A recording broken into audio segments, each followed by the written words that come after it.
बिस्मिल्लाहिर्रहमानिर्रहीम, अस्सलाम वालेकुम। हुकूमत किसी भी तरह से इलेक्शन नहीं होने देना चाहती। कुछ भी कर लें आप, हुकूमत की ख्वाहिश ये है, सारा जोर इस वक्त इस चीज़ पर है कि किसी ना किसी तरह इलेक्शन से फरार का रास्ता मिल सके, इलेक्शन से भागा जा सके, और उसके लिए हाथ पांव मारे जा रहे हैं। वजह यही है कि अगर इलेक्शन हुए तो इनको पता है, इनके पास रिपोर्ट्स हैं, सर्वेज हैं कि इनके साथ वो होगा जो तारीख में कभी भी इन जमातों के साथ नहीं हुआ। ये सब मिलकर ऐसी धुलाई का सामना करेंगे जो तारीख में कभी नहीं हुआ। इसलिए अब ये चाहते हैं कि किसी भी सूरत में इलेक्शन ना हो सके, क्योंकि इलेक्शन का मतलब है इनकी सियासी मौत। अब उस हवाले से जो खबरें आ रही हैं वो मैं आपके साथ शेयर करता हूं, लेकिन इन खबरों के साथ एक मामला है जिसकी वजह से मौजूदा हुकूमत की जान इस वक्त सूली पे लटकी है। अब वो क्या है उस पर हम बाद में बात करें, लेकिन पहले जो इनके लिए खबरें आ रही हैं जिस पर ये बड़े खुश हो रहे हैं उस पर हम बात कर लेते हैं। GHQ ने इंतखाबात के लिए फौज, रेंजर्स और FC देने से माजरत कर ली। अब जाहिर है कि जब GHQ ने जनरल हेडक्वार्टर्स की तरफ से, फौज की तरफ से, आर्मी चीफ की तरफ से ये बात कह दी गई है कि जी हम अभी इलेक्शंस के लिए फौज नहीं दे सकते, तो हुकूमत इस पर बड़ी खुश होगी। उसको एक बहाना मिल जाएगा कि जनाब चूंकि फौज नहीं है, फौज नहीं आ रही सिक्योरिटी के लिए, लिहाजा जनाब इलेक्शन नहीं होने चाहिए। लेकिन क्या सैलाब अगर आ गया है और फौज नहीं आती बिलफर्ज मदद के लिए कि जी हम कहीं और मसरूफ है, तो फिर क्या आप सैलाब ज़दगान की मदद नहीं करेंगे? कुछ भी मुल्क में हो जाए और जनाब चूंकि फौज नहीं आ रही तो लिहाजा वो काम नहीं किया जाएगा। आइन में जो दर्ज है कि 90 दिन के इलेक्शन होने, वो नहीं किया जाएगा। तो इस पर हम बात करते हैं, लेकिन पूरी खबर यह है कि GHQ ने सूबों में आम और ज़िमनी इंतखाबात के लिए पाक फौज, रेंजर्स और FC देने से माजरत कर ली है। यानी किसी भी तरह के मिलिट्री, पैरामिलिट्री फोर्स नहीं मिल सकती, GHQ ने वाज़ेह तौर पर कह दिया है। GHQ की जानिब से वजारत दाखिला को मुरासला मौसूल हुआ है। इस हवाले से ज़राए ने बताया है कि मुरासले में GHQ ने मौक़िफ़ इख्तियार किया कि कौमी असम्बली के 64 हलकों और सूबों में इंतखाबात के लिए एहलकारों की तैनाती मुमकिन नहीं है। यानी ये जो ज़िमनी इलेक्शन हो रहे हैं, ना तो इनमें और ना ही सूबों के इंतखाबात, यानी सूबाई इंतखाबात खैबर पख्तूनख्वा और पंजाब में जहाँ असम्बलियाँ तहरीर हैं, 90 दिन के अंदर इलेक्शन होने हैं, वहाँ भी फौज की तरफ से कह दिया गया जी हम सिक्योरिटी नहीं दे सकते। ज़राए ने मजीद बताया कि मुरासले में कहा गया है सिर्फ राजनपुर में कौमी असम्बली के ज़िमनी इंतखाबात के लिए पंजाब रेंजर्स दूसरे हिसार में मौजूद रहेगी। अब इसमें एक और बात यह है कि जी इलेक्शन कमीशन ने ज़िमनी और सूबों में आम इंतखाबात के लिए पाक फौज और रेंजर्स की तैनाती की दरखास्त की थी।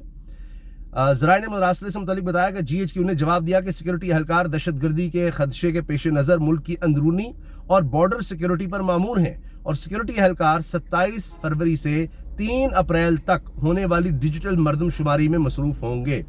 अब हुकूमत ये भी चाहती है किसी ना किसी तरह मामला जो है वह 27 फरवरी तक तो कम अज़ कम लटकाया जा सके, ताकि उसके बाद ये मरदमशुमारी वाला मामला आ जाएगा। फिर वो कहेंगे जी चूंकि मरदमशुमारी हो रही है, मरदमशुमारी होगी तो उसके बाद फिर हल्का बंदियाँ लाजमी हैं, हल्का बंदियाँ होंगी तो फिर नए इलेक्शन, मरदमशुमारी के बाद नए इलेक्शन उस मरदमशुमारी से होंगे। अब इसलिए इनके पास मरदमशुमारी के लिए हुकूमत कहेगी जी हमारे पास पैसे हैं, रकम है, मरदमशुमारी तो हम करा रहे हैं, लेकिन एक दफ़ा मरदमशुमारी हो जाएगी तो फिर जनाब अब उसके मुताबिक हल्का बंदियाँ की जाएंगी, फिर उसके मुताबिक जनाब इलेक्शन हो, उससे पहले नहीं। तो इस तरह और कई महीने आप डिले कर लें। फिर आगे का प्लान है कि फिर कौमी असम्बली और ये कह रहे हैं जी सूबाई असम्बलियों के इलेक्शन इकट्ठे हों, और उस बारे में बहाना ये होगा कि जी मुआशी इमरजेंसी है, 1 साल के लिए हम कौमी असम्बली के इलेक्शन मुलतवी कर रहे हैं, लिहाजा सूबाई असम्बली के भी हम इलेक्शन मुलतवी कर रहे हैं। क्या मुल्क इसका मुतहम्मिल हो सकता है? क्या अवाम मजीद इस हुकूमत को बर्दाश्त कर सकेंगे? मेरा ख्याल है नहीं, ऐसा मुमकिन नहीं नजर आता। ये सारी कैलकुलेशंस हो रही हैं माजी को देखते हुए। जिस तरह 75 साल गुजारे गए हैं, बहुत खतरनाक सूरत हाल है इस वक्त, और ये समझते हैं कि माजी में जिस तरह धोस धमकी चल गई, जब आपने इलेक्शंस में गड़बड़ की 1971 में, तो सोचिए क्या हुआ था, मुल्क 2 लख्त हो गया था। अब इतनी खतरनाक सूरत हाल है, जिस तरह मईशत को आप देख लें, बेड़ा गर्क कर दिया इन्होंने मईशत का। अब जब IMF की शराइत जो ये मान चुके हैं, जब उसके मुताबिक बिजली महंगी होगी, गैस महंगी होगी, पेट्रोल महंगा होगा, टैक्सेस और ज़्यादा लगेंगे, तो फिर आप सोचिए कि क्या हालात होंगे, और इससे इंडस्ट्री मजीद बंद होगी, बेरोजगारी होगी। पाकिस्तान ने ऐसी सूरत हाल कभी नहीं देखी।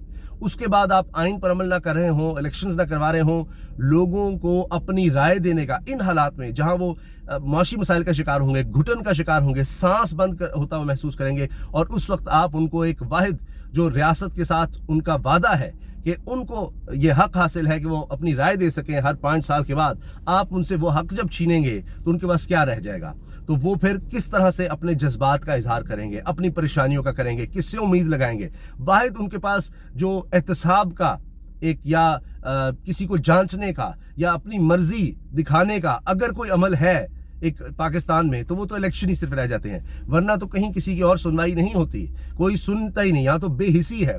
यहाँ तो ये हाल है कि जनाब खुद अपनी बनाते हैं एक 15 रुकनी कमेटी के 30 तक जनाब होने चाहिए आपके काबीना के अरकान, तो वो करते हैं जनाब 85 कर लिए, कर लो जो करना है। तो यहाँ कोई किसी को नहीं सुन सकता है, ताकतवर की चलती है। तो वहां पर एक वाहिद चीज इलेक्शन थी, अगर वो भी आप लोगों से छीनेंगे तो फिर सोचिए कि क्या हाल होगा।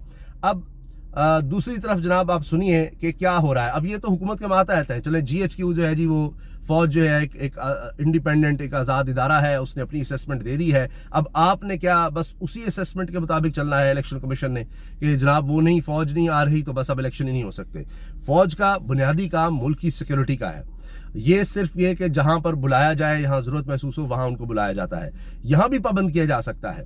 लेकिन क्या फौज के बगैर कभी इलेक्शन हो ही नहीं सकते? क्या अब हर जगह हमें फौज को तैनात करना पड़ेगा सिक्योरिटी के लिए? क्या सिविल जो हुकाम है या हुकूमत है, उनके दीगर इदारे हैं, क्या अब वो लोगों को, आम लोगों को, जो उनका बुनियादी काम है पुलिसिंग का, लोगों को सिक्योरिटी देना, क्या अब हर गली मोहल्ले में अब फौज बुलाई जाएगी कि जनाब ये सिक्योरिटी सिर्फ फौज ही दे सकती है? तो ये अब सोचने की बात है।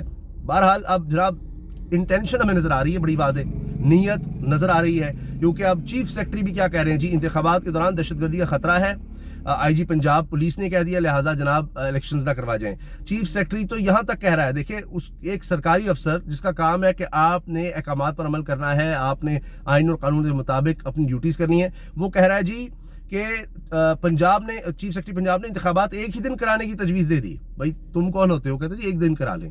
भाई इलेक्शन कमीशन का काम है, वो इलेक्शंस का करवाए, आपने उसको इंप्लीमेंट करना है, और आप क्या कह रहे हैं कि जी हो ही नहीं सकता। और कितने पैसे मांग लिए जी इंतखाबात के दौरान सिक्योरिटी के लिए? 42 अरब दरकार होंगे चीफ सेक्रेटरी पंजाब। 42 अरब रुपया नहीं जी, 42 छोड़े, 420 अरब मांगे, क्योंकि आप तो 420 ही करने लगे हुए हैं। 42 अरब क्या होते हैं? यानी इतने पैसे मांग लो, इतना बहाना बना दो कि ताकि इलेक्शन कमीशन पहले ही तैयार है कि हाँ हमने तो जो हुकूमत ने कहना हमने वो करना है, तो जी इतनी तो रकम ही नहीं मिल रही। 18 अरब रुपया मांगा था, वो कह रहे हैं जी 18 अरब रुपया नहीं है। यहाँ पर इनके अल्ले तल्लों के लिए, इनके फॉरेन टूर्स के लिए, इनकी याशियों के लिए, इनके दामादों की सिक्योरिटी प्रोटोकॉल, प्राइम मिनिस्टर का प्रोटोकॉल देने के लिए बेतहाशा रकम है, लेकिन इलेक्शन करवाने के लिए इनके पास रकम नहीं है। इसके बाद फिर हर हुकूमत को सोचिए कि जब भी इलेक्शन होते हैं, चले फर्ज कीजिए साल बाद होते हैं, और अगर तहरीक इंसाफ की या किसी की भी हुकूमत आ जाती है, तो वो फिर अगले 5 साल गुजारने के बाद फिर कहेगी कि यार इस मुल्क के हालात तो ठीक नहीं है, यहाँ तो अमन अमान का मसला है, यहाँ तो जनाब ये काम हो रहे हैं, यहाँ तो माशी तौर पर हमने अब टेक ऑफ करना है, ये वक्त वो है, मईशत जो है इस वक्त बड़े नाजुक मोड़ पर खड़ी है, और जनाब इलेक्शन जो है 1 साल आगे ले जाओ। तो उसके बाद तो फिर यहाँ इस मुल्क में इलेक्शन को आप भूल ही जाएं, आइन को फिर आप रद्दी की टोकरी में फेंक दें, जो मर्जी उसके साथ कर लें। लेकिन इसके बाद होगा क्या? इसके साथ होगा ये कि आप एक ऐसे आईनी बहरान की तरफ चले जाएंगे कि जिसमें आपको बहुत कुछ खतरे पर डालना पड़ेगा, रियासत को खतरे में डालना पड़ेगा। और आप देखिए कि अब हामिद मीर साहब जैसे दीगर लोग जो इमरान खान साहब के खिलाफ होते थे, वो अब उनकी हिमायत में बोल रहे हैं, वो इस हुकूमत के खिलाफ बात कर रहे हैं कि ये आइन से इनहराफ, और पहली दफा ये होगा, पहले तो आमरीत होती थी, अब पहली दफा ये होगा कि खुद पार्लियामेंट के अंदर से आमरीत को नाफिज किया जाएगा, खुद पार्लियामेंट के अंदर से आइन को सबोटाज किया जाएगा, पार्लियामेंट के अंदर से आइन को तोड़ा जाएगा, एब्रोगेट किया जाएगा, तबाह किया जाएगा। और इसके जाहिर है कि सियासी, माशी, समाजी, आइनी और कानूनी असरात होंगे। इसी वजह से वकला की तरफ से भी अब ये कहा जा रहा है कि वो भी इमरान खान साहब की जो जेल भरो तहरीक है उसमें भी भरपूर हिस्सा लेंगे, और अगर 90 दिन के अंदर इलेक्शन ना हुए सूबाई असम्बलियों के, खैबर पख्तूनख्वा पंजाब के, तो वो इस पर भरपूर एहतजाज करेंगे। और वकला का एहतजाज आप देख चुके हैं, ये हुकूमत के लिए बहुत ही खतरनाक हो जाएगा, बहुत ज़्यादा मसाइल हो जाएंगे। और वकला के इस कहने की वजह से प्रेशर हमें नज़र आएगा हुकूमत पर। अब आप जानते हैं पहले ही लाहौर हाई कोर्ट में ये केस चल रहा है, और रिमार्क्स आ चुके हैं मोअज़्ज़ज़ जज साहब के कि 90 दिन के अंदर आपको हर सूरत इलेक्शन करवाने होंगे, और इसके लिए जवाब भी तलब कर लिया गया इलेक्शन कमीशन से, गवर्नर से। और इसी तरह से खैबर पख्तूनख्वा में पेशावर हाई कोर्ट की तरफ से भी ये केस जा चुका है अब, और जवाब तलब किया गया है। तहरीक इंसाफ पूरी तरह एक्टिव है, दोनों हाई कोर्ट्स में जा चुकी है। और लाहौर हाई कोर्ट के हवाले से मुझे एक बहुत ही अहम शख्सियत ने जो यानी ये समझ लिए कि बहुत बाखबर और बड़ी अहम शख्सियत है, उन्होंने मुझे खुद ये बात बताई कि जिन जज साहब के पास ये केस है वो दबाव में आने वाले नहीं हैं, किसी भी तरह के दबाव में आने वाले नहीं हैं लाहौर हाई कोर्ट में। तो अब आप समझ जाइए, तो बहुत मुश्किल है कि जनाब जो फ़ोन वाला मामला है, कोई इफ्तिखार चौधरी मिल जाए, कोई जस्टिस मुनीर मिल जाए, कोई जस्टिस मलिक अब्दुल क़य्यूम मिल जाए कि जो फ़ोन उठाते थे, जो दबाव में आ जाते थे, जो पहले ही कह देते थे जिस तरह आप कह रहे हैं उस तरह फैसला हो जाएगा, तो वो अब तलवार लटक रही है। बाकी तो सारा कुछ आप देख लें, सिविल जो जितने अफसरान हैं, चीफ सेक्रेटरी, आईजी, वो तो इनके अंडर है, उन्होंने भी कह दिया है। जीएचक्यू की तरफ से भी मैंने आपको बताया मुरासला आ गया है कि सिक्योरिटी नहीं हम दे सकते इलेक्शन के लिए। तो वो तो बज़ाहिर हुकूमत इस पर बड़े भंगड़े डालेगी, बड़े खुश होगी कि जी फौज भी देखें क्या उसने कह दिया है, लेकिन अदालतें हैं वो पाबंद कर सकती हैं और ये इतना आसान नहीं होगा।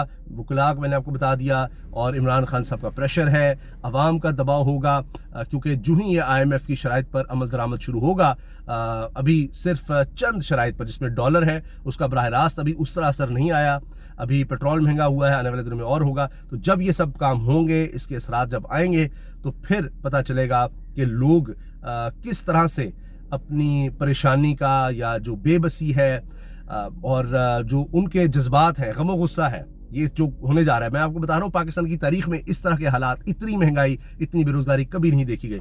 तो अब देखना है कि अवाम का इस पर रद्दअमल क्या होता है, क्या वो भी इलेक्शन के लिए उसी तरह निकलते हैं, उस तरह मुतहरिक होते हैं जिस तरह तहरीक इंसाफ कोशिश कर रही है या सोच रही है, और जो वकला बरादरी है अब वो भी मैदान में आ गई है। तो उसके बाद हालात बिल्कुल बदल सकते हैं।